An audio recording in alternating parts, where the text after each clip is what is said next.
now. Insider reveals Celtics trade, and fans are already going wild. If you are a real Celtics fan, I know exactly how you are right now. That mixture of anxiety and hope, checking the news all the time and thinking, is the missing piece coming, or are they going to change what is already working? Because after everything we've been through, the pain is clear. We can't waste another season with the window open. But don't worry, I'll spare you the chaos of the rumor mill. In the next few minutes, I'll show you what this insider really said, what could be smoke or fire, and how this possible trade changes the team in practice, who can leave, who can arrive, and what it means for the title path. And before I show you the detail that made the crowd explode, do the following quickly. If you're a Celtics at heart, sign up now because here we don't miss any trade updates, behind-the-scenes updates, and real analysis without the hassle. And leave a like because it helps me bring these hot videos faster when things get hot. Oh, and activate the bell so you can be notified first, because at these times, those who arrive early understand the whole story before the hype. Now stay with me until the end because I'm going to show you the most likely scenario, the best and worst outcome, and what this move could mean for the team to really fight for the title. Are the Celtics really willing to face the most uncomfortable idea possible? I'm not talking about a small change, a cast adjustment, a one-off change to better fit the bench. I'm talking about the type of movement that changes the identity of a franchise, the kind of decision that, if successful, becomes a historic headline, and if it goes wrong, it becomes a scar. Now breathe with me and imagine the scene. You wake up tomorrow, pick up your cell phone, open the news, and come face to face with Jayson Tatum wearing a Milwaukee Bucks jersey. And on the other side, Giannis Antetokounmpo appears smiling in green and white. Just visualizing this gives you that strange, almost physical sensation, as if something were out of place. And it is exactly this feeling that makes this subject exist. Because, in theory, basketball logic can support this conversation. But, in practice, the fans have difficulty accepting it. We need to be fair. This is not a common exchange. It doesn't have that classic bad team trying to steal away a dissatisfied star for young people and future choices narrative. Here, the conversation is equal. Two giants. Two teams thinking about the title. Two players who, when healthy, single-handedly change the fate of a season. It's like an early final off the court, and that's why this type of rumor throws fans off track. Because it's not just about talent. It's about risk. It's about identity. It's about the question that almost no one wants to ask out loud. What am I willing to sacrifice to have a better chance of winning right now? Let's look at Milwaukee first. For Bucks fans, this scenario looks like a nightmare. Giannis is not just a great player. He is the recent embodiment of what the franchise wanted to be. He delivered the title that changed the team's modern history. It has become a symbol of pride, overcoming, and belonging. And when a player like that shows signs of leaving, the franchise enters cruel territory, because there is no pretty way to handle a change request of this size.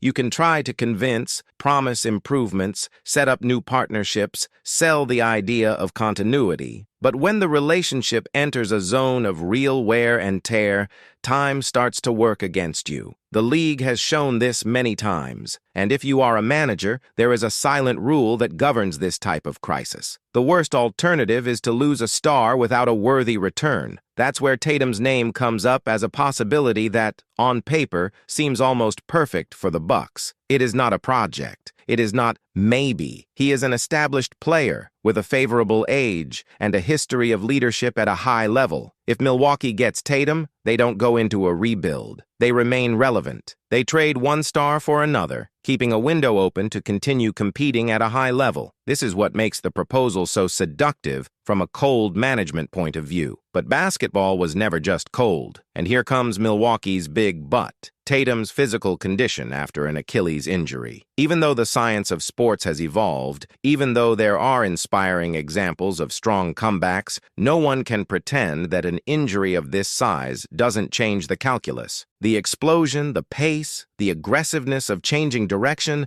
the volume of minutes of an offensive leader, everything becomes a question mark. Then think about the size of the bet. For Milwaukee, accepting this type of trade would be a bet that Tatum will return at a high enough level to sustain a franchise entire, not just to play well, but to reopen the title path immediately or in the short term. It's a huge risk, but the absence of risk also has a cost. If Giannis really wants to leave, Milwaukee needs to decide which road is less dangerous. Swallow the pain of trading their greatest recent idol, or risk losing complete control of the narrative and being left without an equivalent return. And this perception is the fuel for this conversation. Now let's go to Boston, because here the story gets even more emotional. The Celtics are a franchise that has always lived with the symbolic weight of its idols. And Tatum isn't just a great player on the court. He is the face of an era. He is the player who grew with the project, absorbed the culture, met expectations, and, most importantly, won with the right uniform. When you have a star like that, fans don't see a contract,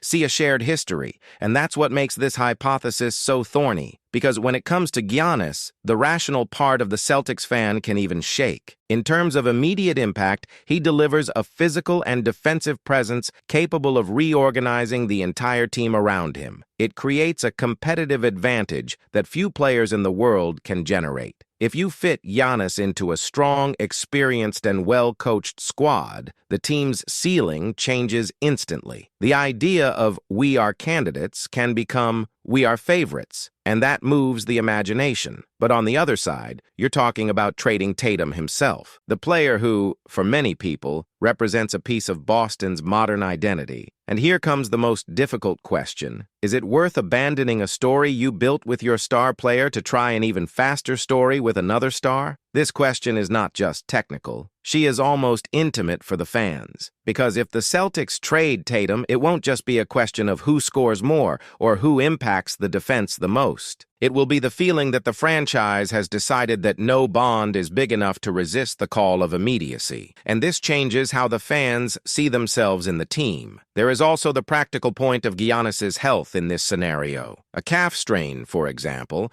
does not have the same historical weight as an Achilles tear. But in an agreement of this magnitude, any health detail becomes a central item in the decision. If you're changing the emotional basis of the franchise, you want as much security as possible. And basketball at this level rarely provides total security. Another point that makes this hypothesis even more delicate, the question of Giannis's own preferred destination. When a star shows signs that he has a specific city on his radar, it changes the balance of power. The franchise that receives him needs to believe that they are not just buying talent, but also long-term commitment.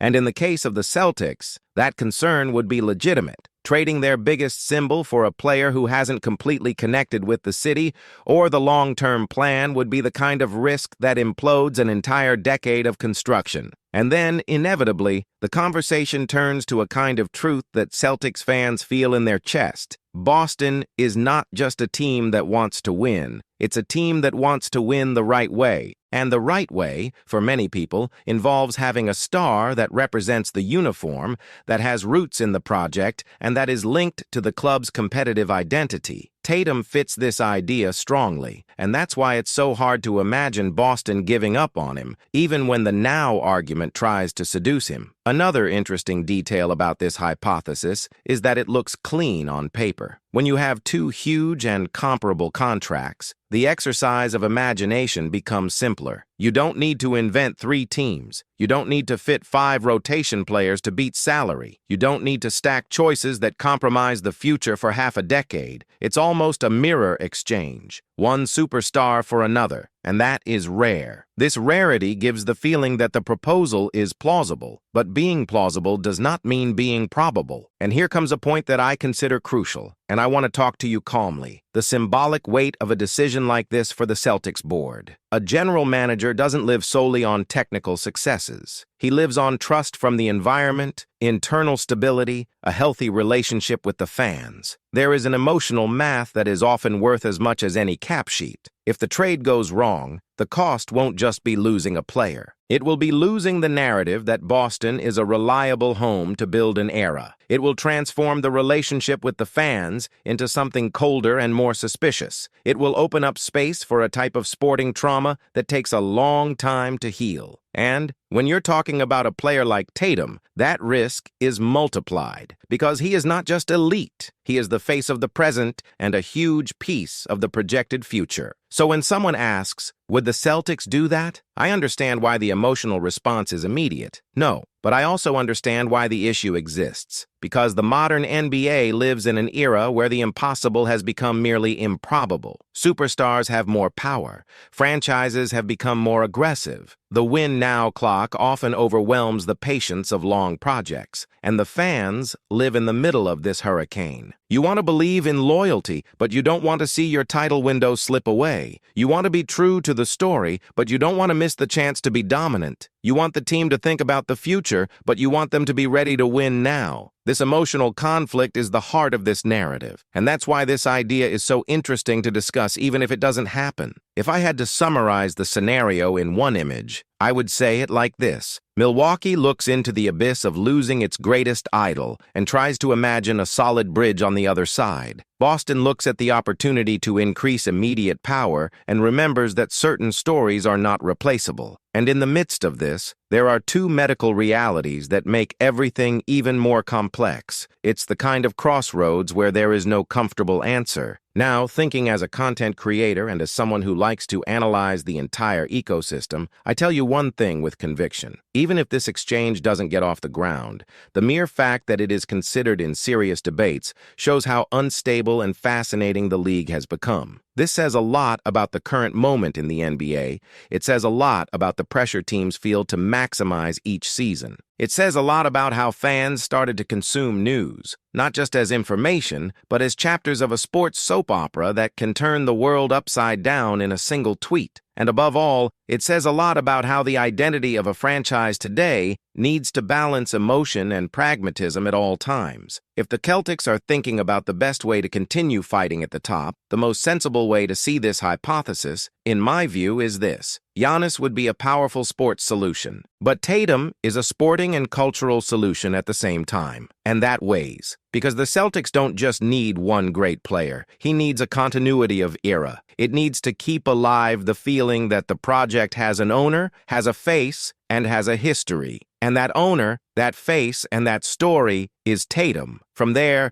the conclusion begins to emerge. For Milwaukee, if the relationship with Giannis really reached breaking point, a name like Tatum would be, among all possible alternatives, an almost ideal response. For Boston, on the other hand, the trade would require such a high level of internal, emotional, and symbolic disruption that the decision would become more burdensome than any immediate technical benefit. And that explains why the conversation remains where it probably should, in the realm of what if. Now, I want to close this reflection with you in a very direct way. This type of rumor is not just about two players. It's about a clash of philosophies. It's about the question every major franchise faces at some point. Do I want to win quickly, or do I want to win with identity? And the answer, almost always, is not black and white. It's an uncomfortable balance. If you're a Celtics fan, I imagine your instinctive reaction is to protect Tatum, and I understand perfectly. This is not just sports logic. This is bonding. This is history. This is belonging. If you're a Bucks fan, I imagine the pain of imagining Giannis leaving is enormous. But at the same time, you also know that the worst thing for a team is to lose control of their own transition. And that is why this hypothesis scares and fascinates. It places two fans in front of the same mirror, the mirror of maximum risk. In the end, my reading is simple. The proposal is seductive on paper, it's explosive as a headline,